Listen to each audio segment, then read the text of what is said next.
from Faith Forward Media, this is Healthcare Musings. I'm Dr. Hesham Hasabala.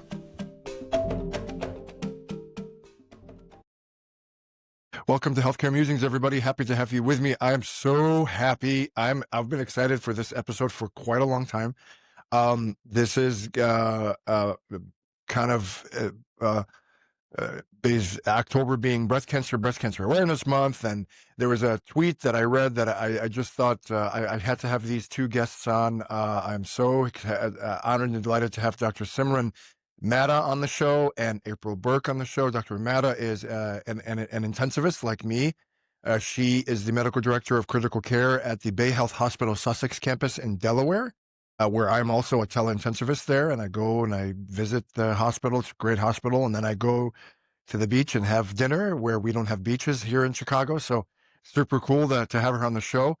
I also have April Burke. She is the Chief Advanced Practice Officer for Sound Physicians. Great person, great clinician, and I wanted to talk about women in medicine. And I'm going to first welcome you both to the show. I'm so happy to have you on Healthcare Musings. Thanks. Thank Excited you. to be here. Oh, my excitement is much, much more. So thanks for your time. I'm going to start right off. So I read this tweet where it said that 50% of male physicians, when they introduce a female physician colleague, they don't say, "Hi, this is Dr. Matta, my partner." They say, "Hi, this is Simran." So I was floored by that. I was like, that can't be true. So I asked a physician, one of my partners, and I asked her, and I said, "Is that true? And she's like, yes. She confirmed that many times they will say her name is Dr. Richa Sharma. So, and she couldn't make it on the show today, unfortunately. She said, I asked her, and she said, yeah, that's true. They say, "Hi, this is Richa, not this is Dr. Sharma." And I just was, as opposed to if I have a male colleague like my regional medical director, Dr. Cruz, I'll say, "Hey, this is Dr. Cruz, my boss," right? I was floored by that. In fact, I saw a button that says, "It's doctor," actually. And, and I'm like, oh my God. And so start off and talk to me about that. Talk to me about that phenomenon. Have you experienced that? Talk to me about that. I want to start off the conversation with that. Dr. Matta. Say that I'm lucky that I personally have not experienced that particular bias, but do biases against women in medicine float around? And yes, they absolutely do. And I want to start off by addressing the bias in the first place, right? So bias it's a prejudice. It's a prejudice that we hold against a particular thing, person, or a group of people. And a bias is a universal phenomenon. All of us here on the show, we are biased. No matter how strongly we are committed to egalitarian values, we are still biased. And the root cause of all the bias that including we women in medicine face is implicit bias or unconscious bias, which by definition is unconscious, which means we're not aware that we hold this bias and the effects that it is having on us and the way we treat other people. And bias is a heuristic trait that we inherited from our ancestors. Because when we encounter something that is fundamentally different from what we expect, it triggers a flight, fright, fight mechanism in our amygdala.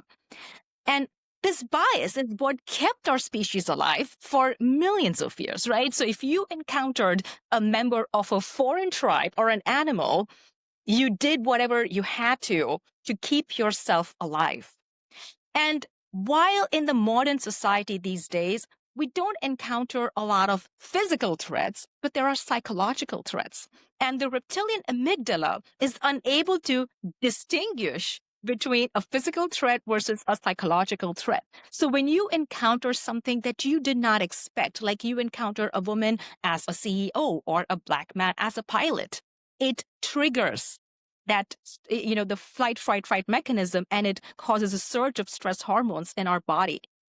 And so bias by itself is not harmful. It just exists. We're all biased. But it is when we allow that bias to change the way we treat people, to change the way we speak to people, that's when the implicit bias becomes explicit and discriminatory in nature. So the first So, step is oh, for us to recognize our bias, right? Own your bias, embrace the bias. How are we ever going to overcome something that we're not even aware that we hold in the first place?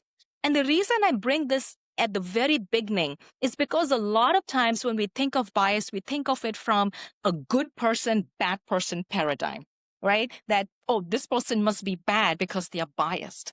But we're all biased here. okay. That's a very good point. April, have you faced bias as a woman in medicine?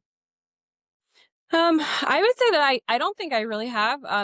Maybe because I'm, like as an APP, I introduce myself to patients as April. Like I don't, so when somebody introduces me as April, that's what I would expect. And I don't think that I've been fortunate to work with teams that, really respect my clinical judgment, my medical opinions. And so I haven't really, I mean, I will say that, and it's not necessarily women in medicine, but more that, like as the APP role was new, right? Some patients would just not be familiar with it and would request to see a physician, which obviously that's something that we would say, absolutely, well, I'll have my physician colleague come by. So I haven't really noticed much of the women bias in the APP world that I've worked in, but more so just, the role and as it is, if is evolving, so our patients are becoming used to that.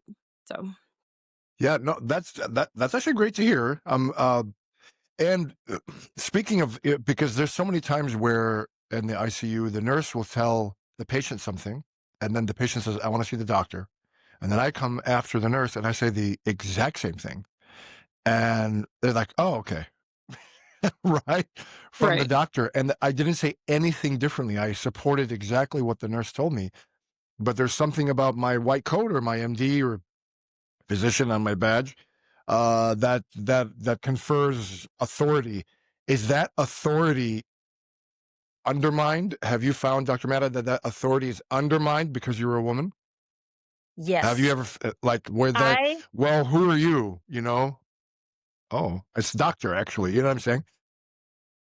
I personally have not encountered it, but recently I will tell you this example. A resident came to me and she was a PGY3 and she was outright fired by a patient because the patient, quote unquote, told her that I do not think that women should be doctors. So when she came to this patient's room to examine him with her PGY1 male intern, he told her to leave the room because he did not think that women should be doctors, and he allowed the intern to come and examine him and treat him. So, and this typical stereotype of, and she's not just a female, but she was an Asian female. She's petite, just like me, and height makes a difference. There's this privilege around how we look. Interesting. So, do you? I know a lot of hospitals have badges that say physician versus nurse versus. I don't know. I don't know if your hospital, Dr. Matta, you have that. I know my hospital we do. Like I have a physician, and then the APPs have advanced practice and respiratory therapy has, so that because all of us wear scrubs, so you can't tell like who's who. I don't think I've ever been. Well, let me take that back. One time I was like, oh, I thought he was the respiratory therapist. And I'm like, no, I'm the doctor, bro. When I walked into the room. And so I've started wearing my white coat, right? Because I think because that then knows, oh, this is the clinician, right? Even though just especially when I go and talk to the patients, there was a study I had talked about it on my podcast earlier about our attire, and that patients immediately form their first impression based on our attire, and with women it was complicated, right? That with whether they wore a white coat, whether they wore scrubs, or whether they were, a casual, it's different. Have you had that kind of experience? So we don't have the badges, but but here's the thing. When I introduce myself to patients and families, there's two different ways you can do it, right? And I've seen this, in residents that have faced a lot of biases. It's like I could just go be there. Hey, I'm Dr. So and so, and you have acute COPD exacerbation. We're gonna do blah blah blah, and you're just like this timid, soft, quiet person. You're not commanding authority. Versus if I walk in the room and I'm like, hey, this is Dr. Matta. So I reviewed your chest x-ray, blah, blah, blah, and this is what we're going to do. You see, the tone of your voice, the way you stand, the way you command the authority, that sets the tone for, okay, this is the doctor. And that's what sometimes I kind of guide the women physicians to do is, for a male, you may not have to do so and so things to command the authority. It automatically comes sometimes with the gender. But for females, it might be a little bit different, and you have to adopt to that way of speaking, the way you stand, so you are able to command that respect and the authority that you are the physician here in this room. Wow, April, have you had that? Like, have people walked in? You walked in and say, "Oh, who are you? The nurse, or are you the tech, or something?" Or has that ever happened? Has that ever happened to I've you? had it often happens, not so much they'll say like, who are you? Are you the nurse? But if they're on the phone with somebody and I walk in the room, they'll say, oh, I gotta go, the nurse is here. Often that will happen. And then I introduce myself as the PA. But I do know, like, I think there is kind of truth to the white coat piece of it, so that, like, during COVID, I feel like I stopped wearing my white coat because, it was just germs everywhere, it felt like. And so, Totally. and so I think we noticed it a little bit more there. And so some of our teams have started making sure that everybody is wearing their white coat when they go into the room, so that patients, it's more clear to them who they are. But because in the setting of, they'll say, I haven't seen a provider today, right? And so, like, they're trying to really reinforce, like, I'm your provider for today, whether in seeing the patients. But that does happen for sure. And please, Dr. Sorry, Monaco. I want to piggyback on what April said. So and I agree, when you walk in the room and before you've opened your mouth to say anything, and if they are on the phone, if the patient's family or patient is on the phone with someone, as soon as they see you, automatically they'll be like telling them, oh, I've got to go, the nurse is in the room. That has happened plenty of times. When they see a female, even if it's in a white coat, there is an automatic assumption that she must be a nurse.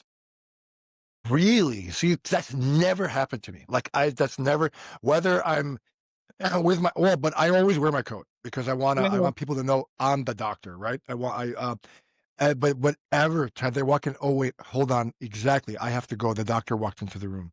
That's so interesting.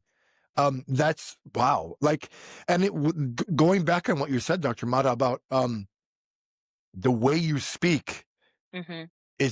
Because I don't think about, now, of course, I'm very passionate and outgoing and everything like that. So I don't have to work on my tone. If anything, I have to calm my tone down in some certain aspects or some certain situations. But it's interesting. Have you both noticed that you have to work on your tone for people to take you seriously? For me, it's kind of a part of me. So Knowing you, I don't think you, like, as soon as I met you, I'm like, oh, okay, I know who's in charge here. Like, I didn't have to think about it, or you didn't have to. I mean, I knew right away. I'm like, okay, this person is of authority, and this person, I have to, do what she says, right? Because But you see, the if way I did not, the way you command yourself. yes, but if I did not talk that way, right? If I didn't speak that way, then there is going to be a question, right? And this part that you mentioned, like, for example, even when you talk to people outside of work, like if someone that you met at the grocery store or just outside and they're like, oh, what do you do? Like, oh, I work at Bay Health. Oh, okay. Are you a nurse? Automatically, right away, which nursing school did you go to? So, and I'm like, no, I'm not a nurse, I'm a critical care doctor. So even people outside of the hospital, there's an automatic assumption that if you're a female that works in a hospital, you've got to be a nurse. That's interesting. April, how about you? Have you had to work on your tone for people to take you seriously? I don't know if I've ever really thought about that, like, the tone that I use. I think I just use the tone I use, if that makes sense, but I've never really, I mean, other than, again, I think people just not being familiar with the APP role, right? And then having to in saying, "Hey, can I," and when I go into the room, I explain the role. Like I say, I'm a PA. I'm working with, Dr. So and so today. We work together as a team to provide care for you. And so I think I sort of kind of just upfront explain my role and who I am and why I'm seeing them. Um and back to the like the nurse comment, I don't know. And once I introduce myself and things like that, then they understand my role. And I don't know if it's that so much that the nurse is the person who's in the room the most, right? So when somebody comes in, they might just assume it's the nurse. I don't know if that plays a role, how much that plays a role in it as well. But I've never really like thought about the tone. I think I just use the tone I use, and it seems to go well. So if that makes Oh sense. wow, that's well, no, that's great. So, Dr. Mata, you're later on next month. You're going to have a whole event about women in medicine. Talk to Mhm. me about that and Yeah. what kind of spurred that initiative. Yeah, it kind of came from, really just a lot of residents, coming towards me with the experiences and the biases they were facing. A lot, of course, a lot of it from the male patients, but a considerable amount of that was from other male colleagues and male attendings. And women sometimes also face biases from other women, even women that are subordinate, because, I think for women to just do the job that they are supposed to do, um, the help that's available to you, sometimes you have to demand that help, right? But if but for males, you just have the help available to you. You don't have to really demand it. So even there's biases coming from the subordinates as well. So we wanted to kind of take it at an institutional level, because what can happen is if someone is facing a bias and you may just keep it to yourself thinking that you are the only one, but similarly there could be another woman facing the same biases. And so we thought if we just talked about it, so we're creating a safe and open space for people to have these discussions, it's going to be so much better. Because as challenging as it is to be a woman in medicine, the good part of it is also having other women in medicine. So we wanted to foster a sisterhood within the program. We wanted to foster more mentor mentee relationships and give people that safe space to discuss their problems. Because when you have a problem and if you think of hiding, try connecting. It's going to change your entire perspective and change the way you deal with problems. So we wanted people to just get together and kind of sort of find their tribe. Interesting. But April, have you found that you've been undermined by other women, or have had challenging dealing with other women, like for example, female nurses, for example, or even male nurses? Do male nurses treat you, April, differently because you're an APP?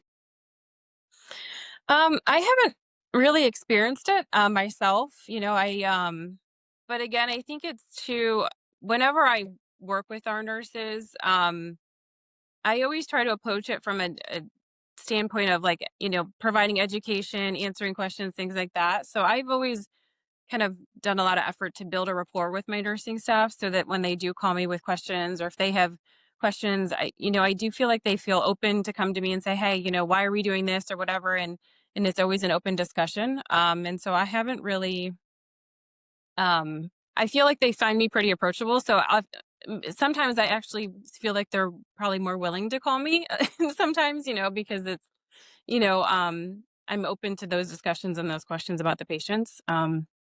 Not to say that my colleagues aren't, but I think just kind of, like I would go to the floor, like they call me with a question, I'll go to the floor, kind of talk through it with them and spend the time sort of building that rapport with them so that they, feel comfortable coming to me with questions. So, no, I mean, that's great. I mean, we don't want this to be a cry fest about how bad it is for women in medicine. And at the same time, you, Dr. Mata, did this whole thing because clearly there is an issue right there, and that's what I'm trying to bring awareness to, that there really is an issue. I mean, they wouldn't make the button. It's doctor, actually. right? If the if there wasn't something like that, and I've never had to do that, like say it's Dr. Hasabala. You know what I'm Same saying? here. Because I don't like to do that, although I've wanted to 100 million times. I've wanted to. So some people just it's actually Dr. Hasabala, bro. And but there's something there, right? So you had hinted about it, Dr. Matta, about the challenges. What are the challenges of being a woman in medicine? And then April, I have the same question for you after. The challenges can be talked in two different domains. One is just challenges of being being a woman in medicine on a day-to-day basis, which is kind of putting your authority there that I am the doctor here, commanding respect from your peers and the male patients, and also from male nurses. I'm glad you brought that point up because I have seen most male nurses. They're very nice, they're very respectful, and they will treat you, like you're the physician here, you're the leader here. But have I come across some male nurses that are absolutely not comfortable taking orders from female physicians? 100%. Although they are a minority, but there is absolutely those male nurses out there that are just not comfortable taking orders from female physicians. And you can tell, not everybody is comfortable in the presence of a competent, self-assured woman. And that's the fact. So yes, there are male nurses that I have encountered that are not comfortable with female physicians. And the other domain that you want to talk about is, or I want to talk about is women in medicine in leadership roles, right? If we just look around ourselves now, at least half the physician workforce is comprised of women. But when you look at key executive leadership roles, women are systematically underrepresented when it comes to these so-called upper echelons of leadership. So if hard work and accomplishments is what takes you there, then we'd already be there. You see, a person does not just start as a subordinate and then becomes a leader. There is a process, oftentimes a grooming process and a network of support that enables that person to become a leader. But if I don't fit that mold of what a leader should look like, right? If women are being viewed as quiet and obedient, and I don't fit that mold, then that's a pretty hard mold to overcome. Wow. Well, I mean, we have two leaders here, right? And so, April, I have the same question for you. What are the challenges that you feel for women in medicine in general? And then you are an executive here, right? Like, is it? In fact, our practice, I think we pride ourselves with having a lot of female executives in our practice, and I think with you, Dr. Matta, as well. You're the director of critical care at the hospital, right? So, what challenges do you have, or have you seen, or what do you think are challenging facing women in our field, April? Yeah, I feel like I'm not helping your cause here right now because I actually feel like in the APP space, I feel like it's a little bit. I mean, most of the APP leaders that I have worked with have been female, so I'll say that. So I think in my journey, it hasn't been so much about being a female versus more the evolution of my role and getting, adding leaders to the APP space, if that makes sense. Just because as we started using PAs and NPs more, when I first came to Sound 10 years ago, we didn't have APP leadership, right? Like we worked with our physician leaders, but over time, we really recognized the need for dedicated APP leadership to help our colleagues with there's a subset of challenges that are unique to an APP, right, in the clinical setting. And so for me, my journey was more about showing the need for an APP leader versus it being a female, if that makes sense. Yeah. So it's well, we are very honored to be joined by Dr. Chia-Shing Yang. She is vice president of she's a hospitalist by trade, and she's one of our executive vice presidents for Sound Physicians, and she's able to join us. I'm so happy to have you, Dr. Yang. Hopefully your audio will cooperate. Welcome to Healthcare Musing. So happy to have you. Thank you. Honored to be here. So we had begun the conversation about, and I wanted to get your take. I'm so happy you're here, about the challenges of being a woman in medicine. Now, April, thank God, April's had a really good experience. Hasn't had a lot of people saying, "Who are you? Get out of here! I don't want to be taken care of by a woman."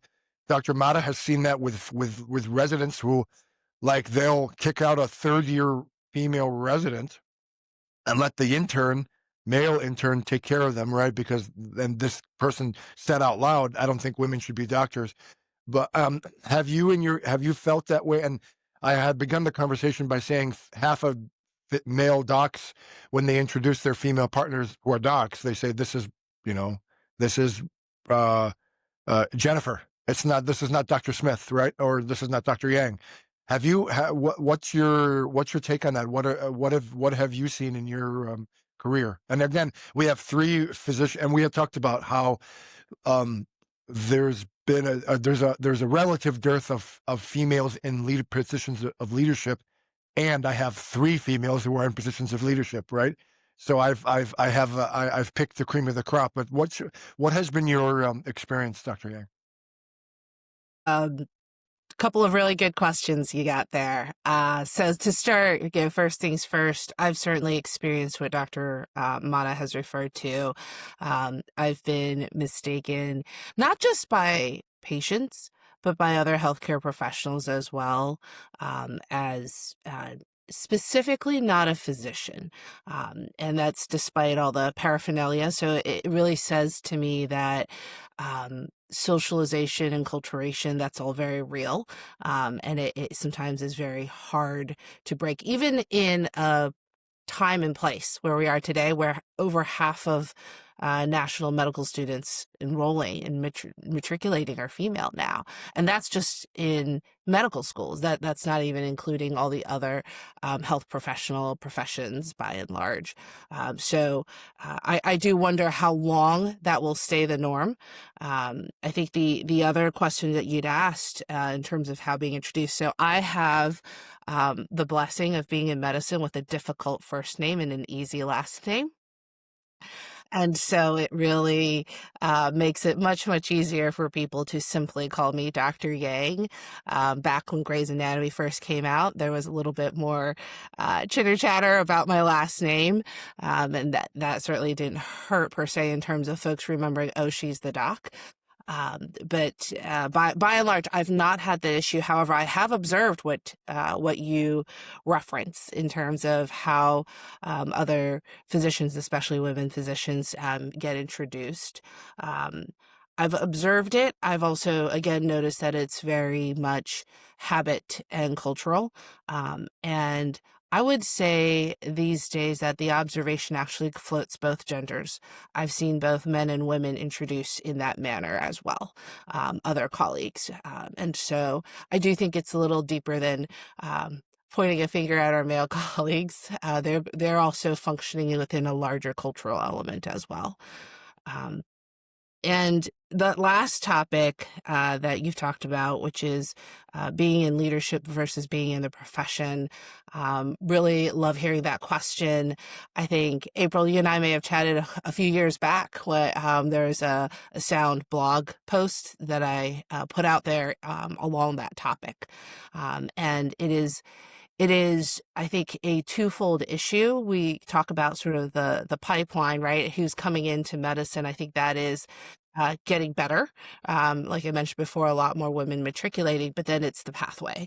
How are they really thinking through leadership, being able to step into the leadership roles, and are they getting the sponsors? And I don't think sponsors are necessarily that one-to-one, I pull you up. That's also very, very important.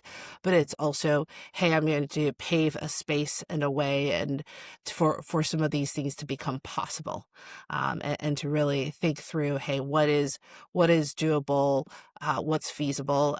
In that regard, I think that I have been fairly lucky, perhaps a little luckier than most, in having the right kind of mentors, the right kind of sponsors to, it's as much show the way as pave the way, I would say. That's awesome. Do you feel that it's been harder for, do you have to work harder to be in the position? Did you have to work harder to be in the position where you're at? That is a tough question. Um, I have it for I all of you. This is not, this is not going to be an easy walk in the park here. yeah.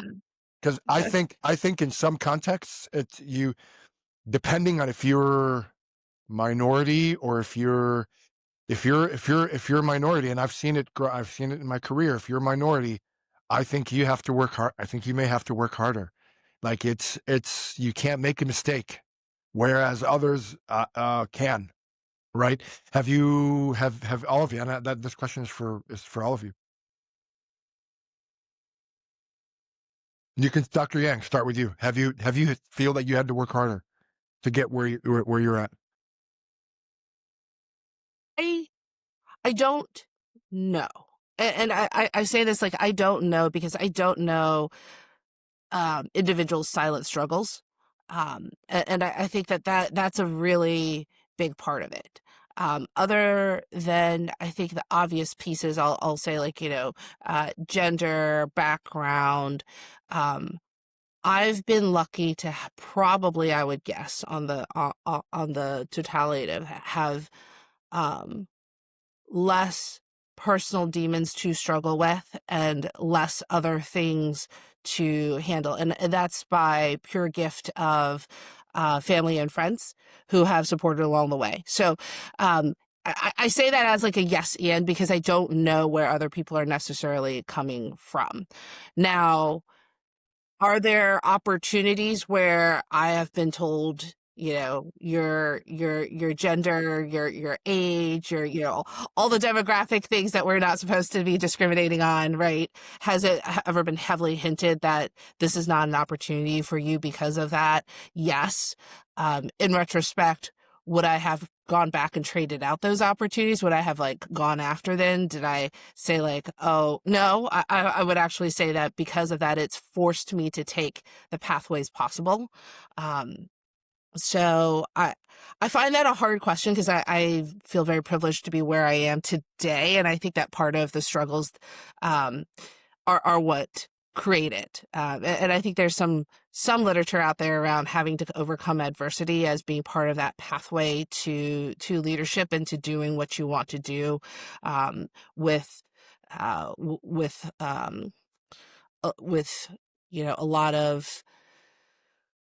a lot of passion. And so I think I don't know. I don't see it. Maybe it's the optimist in me. I don't see it quite that hard. No, that's great. April, have you seen that? Have you had to work harder, you think, than your male colleagues or others that you've led or on your teams or everything? Or do you think in our practice, because you're the chief APP, right? So do they have to work harder? I'm kind of with just saying in the fact that like I mean, I've had a great journey, right? Especially at Sound as I've grown as a leader. Like I came in as a bedside clinician and then it started with a few committees that to be honest with you, like my leadership journey sort of started with being approached to join committees. And I sort of was of the mindset of, I have super little kids. I'm super busy. I don't know if I have time for this. Right. And so in my medical director at the time, who was a great mentor to me, was like, just try it, see how it goes. And so that, that went from committees to director roles to now my current role. And so it was a gradual journey for me. And I think it was just one of those that sort of just naturally progressed for me. I don't think that I think I'm fortunate, as just things said, I feel privileged to be where I am. But I think it was just a natural course of progression for me in this journey. As I continued to make an impact and show, what I could do to help support our APPs, that it just kind of seemed like a natural progression, I guess, for me. So I haven't really, I would say that my male colleagues, like, we have APP leads that are both male and female. And I would say that I feel respected by both of them the same, right? Like, I don't feel like it's different the way that either of them interact with me based on being male or female. That's wonderful. Dr. Matta, have you the same question to you? Um, I, it's hard to say. It's hard for me to say that I am, um, if I've had to work extra hard to get to where I am, because I think I've always worked hard.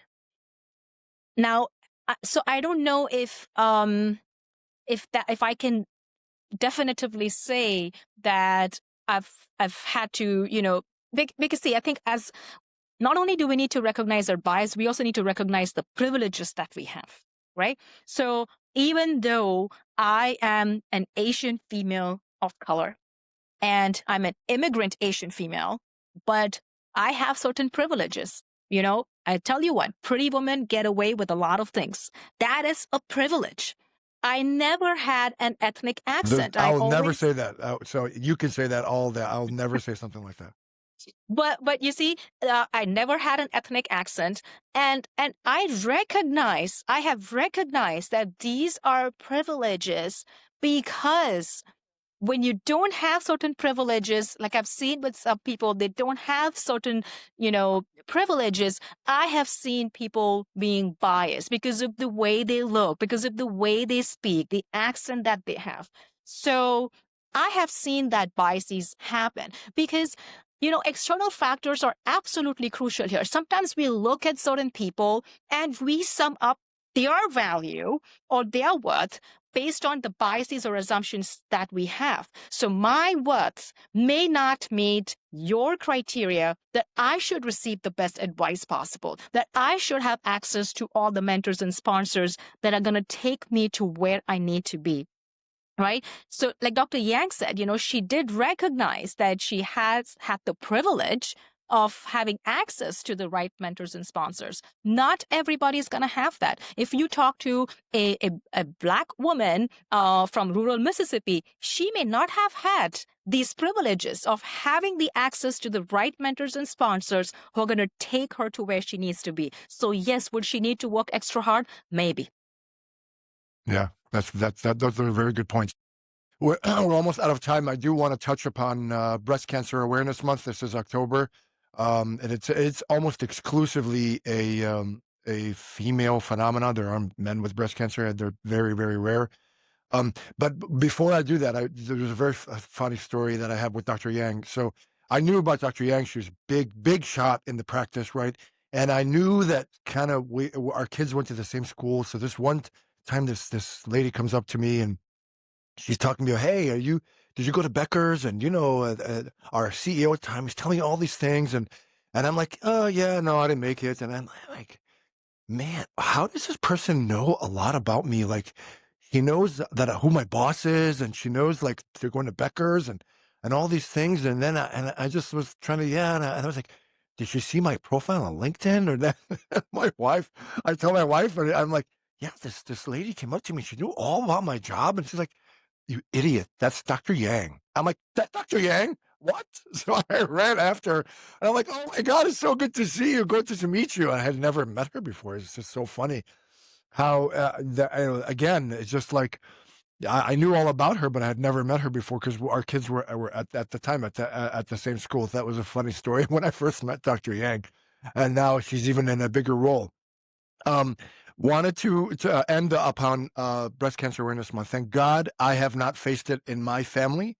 And it's still, I've seen a lot of colleagues be afflicted with this disease. And I just wanted to kind of hear each of you comment about it and kind of get your insight and wisdom. And we can begin with Dr. Yang.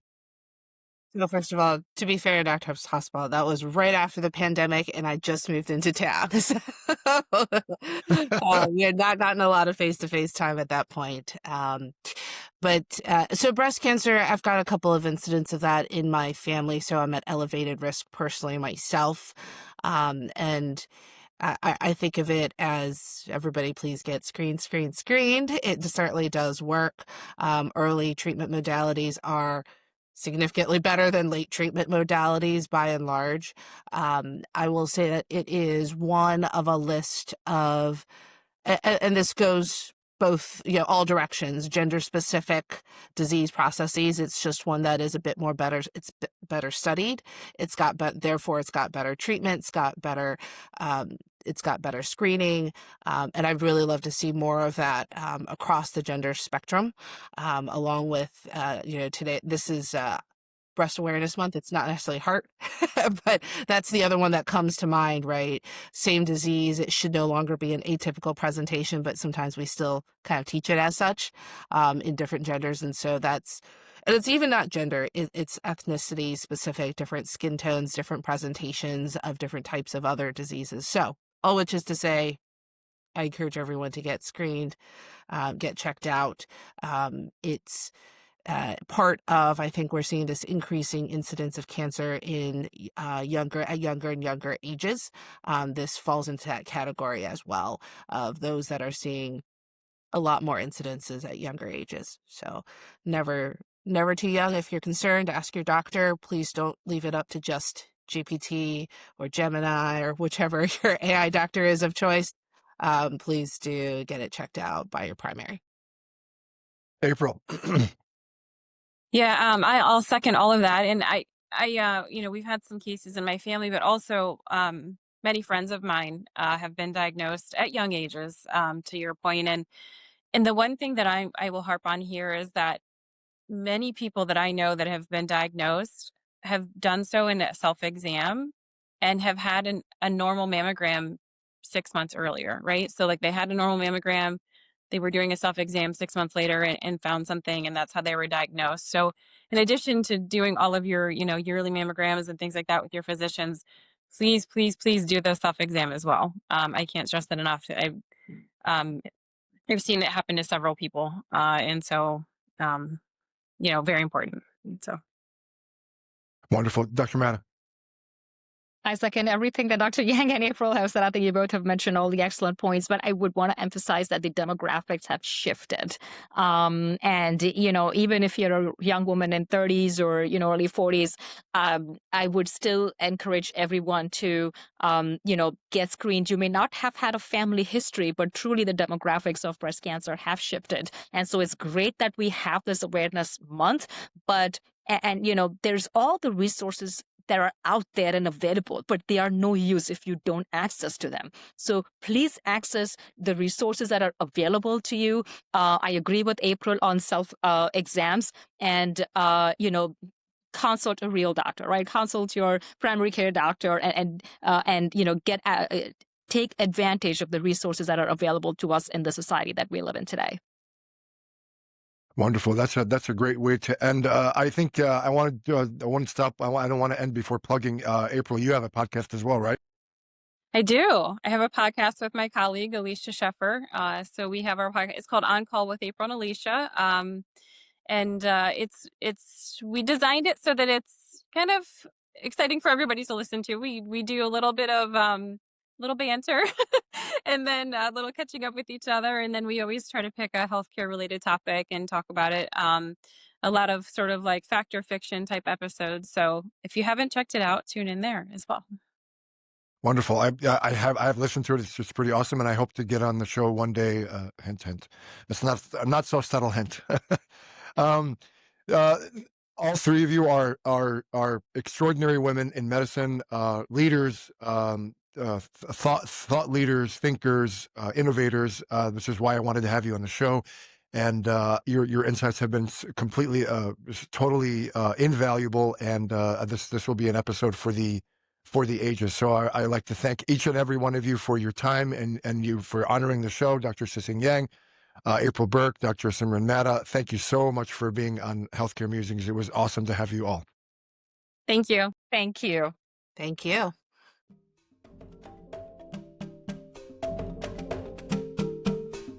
Thank you for listening. Sign up at healthcaremusings.com to get every episode delivered directly to your email. And please don't forget to leave a 5-star review. Thank you so much.